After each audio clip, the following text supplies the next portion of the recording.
My wife slept with a coworker 17 years ago. Now my daughter mocked me. He's not even my real dad. That day, I made a decision that changed everything. Hello Reddit I plus here. I'm 46 now. This happened just a few months ago, but the real story started 17 years ago, back when I thought I had the perfect life. Back then, I was 29, newly married to Leah. We met at a small publishing company in Chicago. Me, in marketing, her, in HR. She was funny, sharp, and had this magnetic energy that made everything feel exciting. I fell hard. Within a year, we were married. A few months later, she told me she was pregnant. I was ecstatic. I remember dancing in the living room like an idiot, lifting her off her feet, promising I'd be the best father in the world. We named our daughter Kayla. She was my pride and joy. Every birthday, every school play, every scraped knee, I was there. I loved being her dad more than anything in the world. But what I didn't know, what I couldn't have known, was that during that same year, Leah had a brief affair with a coworker, someone from the finance department. His name was Darren. She told no one. She buried it, buried him, and we moved on like nothing had ever happened, or so I thought. Over the years, our marriage hit the usual rough patches.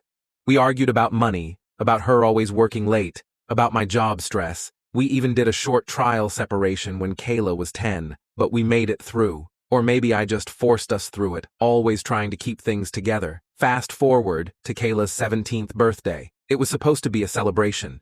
She had just gotten accepted into Northwestern. I'd saved for her tuition, skipped vacations, worked overtime, all for her future. I was proud.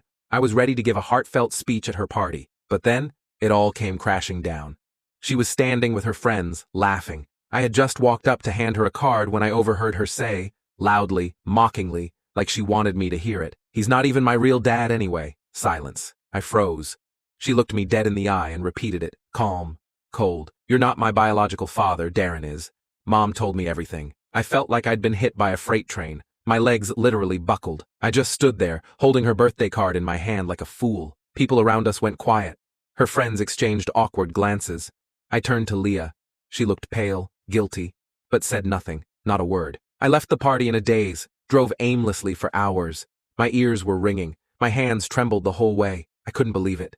17 years. 17 years of pouring my soul into fatherhood. And this was how I found out. And Leah? She never told me, never gave me the choice to decide how to handle something this big. She robbed me of that. That night, I sat in the dark, thinking about every memory, teaching Kayla to ride a bike, staying up with her when she had the flu, helping with college essays. None of it mattered now. In her eyes, I was just the guy who paid the bills. The next day, Leah tried to explain. She said it was a mistake, that she never meant for it to go that far, and Darren had meant nothing. She swore she didn't know who the father was until recently. I asked her one question. "When did you tell Kayla?" She hesitated. Last year. Last year. She'd been hiding it from me again, while letting our daughter believe I was some sort of pathetic stand-in. That was the moment I made a decision that changed everything. I met with a lawyer the following week. I didn't scream. I didn't threaten. I didn't cause a scene. I simply walked away. I filed for divorce. I also had a paternity test done, not because I needed confirmation. I just wanted it on paper. It was official. I was not her biological father. But here's the part Leah didn't expect. I updated my will. I removed Kayla from my life insurance and college fund, not out of spite, but because I realized something critical. I had been used. Used for my stability, my support, my sense of duty. Not once had either of them shown remorse. Instead, I was treated like an emotional ATM. When Kayla found out about the money, she came storming into my apartment in tears, yelling about how I was abandoning her and punishing her for something she didn't do. I let her speak. Then I asked, "When did you last say thank you?" She fell silent. "When you found out Darren was your father, did you think about how I'd feel? Did you think about the man who raised you? Or did you just throw me away like I never mattered?" She didn't answer. I continued. "You made your choice, Kayla. You chose biology over love, and now you can go ask Darren for help." She cried, and I cried too, but not for her, for the man I used to be. Leah tried to mend things later, saying we could still co-parent, or heal together. I told her flatly, "You killed that chance the day you buried the truth for 17 years. Now I'm free. I'm not angry anymore. Just clear. I've started traveling, picked up photography again, and I even met someone new, a woman who knows everything and still looks at me like I matter. And as for Kayla, I hope she finds clarity one day. I hope she learns that being a father isn't about DNA. It's about showing up. Every day.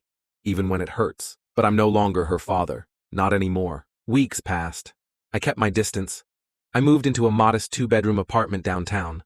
Nothing fancy, but mine, quiet, peaceful. I took unpaid leave from work just to get my head straight. Every time my phone buzzed with a message from Leah or Kayla, I let it go unread. Then one day, a letter arrived, handwritten, from Kayla. Inside, she wrote that she was sorry. She didn't mean to hurt me. She was just angry and confused. That Leah told her about Darren during a fight one night and painted me as someone who wouldn't understand. She wrote, "I was so scared you'd hate me if I wasn't yours.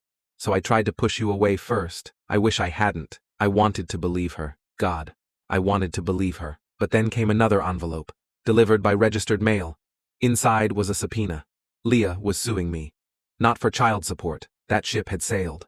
She was coming after spousal support, citing the fact that I had been the primary earner for most of our marriage, and that she'd given up career opportunities to support the family. I laughed, then I cried. She cheated, lied, let me raise a child that wasn't mine, hid the truth for nearly 2 decades. And now she wanted money? I met with my lawyer. "Let her come," I told him. "I want this in court. I want the truth to come out. On record." The trial. It wasn't a long trial, but it was brutal, emotionally. I submitted the paternity test, presented the timeline. My lawyer cross-examined Leah with surgical precision. Her contradictions fell apart under pressure. She claimed she didn't know Darren was the father until recently, but then admitted she suspected it for years. She claimed she didn't tell me because she was afraid, but then the emails came out. Yes, emails. See, during the discovery phase, my lawyer subpoenaed her old company's archives. Yes, even her personal emails. Turns out Leah had been in touch with Darren over the years. Brief emails, birthday wishes. One even mentioned, "Kayla's eyes look more like yours every year." That was the final nail in the coffin. The judge didn't just deny her spousal support. He rebuked her in open court for her deceit. And me? I walked out feeling like a man who had just stepped out of a war zone, but the war wasn't quite over yet. 2 months later, I was at a coffee shop reading a book when a man approached me. Tall, clean-cut, nervous energy. "Are you Michael?" he asked. I nodded. "I'm Darren." He looked uncomfortable, almost ashamed. "I didn't know," he said quickly, "about Kayla. Leah never told me she might be mine." I looked him in the eye. "Why are you here?" He swallowed hard. "She showed up at my office last week. With Kayla. Said I needed to step up, that it was time I played a role in her life." I nearly dropped my coffee. "She's pushing her onto you now?" He nodded. "I told her I'd think about it, but honestly, I don't want to be a father to someone I've never met. And I don't know if I believe her. But I thought you should know." I thanked him and walked out. Something in me broke again, not because I was hurt, but because I realized Leah was now rebuilding the same lie with someone else. Just reshaping it for a new target. Kayla's last message. A few weeks later, Kayla texted me. "He doesn't want anything to do with me. I thought he'd care." I didn't reply right away. When I finally did, I wrote, "Now you understand. I cared when it wasn't required. I showed up before I knew the truth, but you spat in my face when it mattered most. Biology doesn't make you a father. Love does. And you chose DNA over devotion. That was your decision." She hasn't replied since. It's been 8 months now. Leah lost her job during the trial fallout. Word got around. Darren cut off contact after she tried to threaten him with a paternity suit. Kayla deferred her college admission. I heard she moved in with a friend, temporarily. Me? I went to Italy for 2 months, learned how to cook pasta properly. Started writing again. I recently met someone. Her name's Elaine. She knows the whole story. She listens without judgment. Her son is 5. I don't know what the future holds, but I know this. I will never let myself be manipulated by guilt again. Because the day Kayla mocked me with, "He's not even my real dad," was the day I realized that my love, freely given, was never valued. And now it's protected.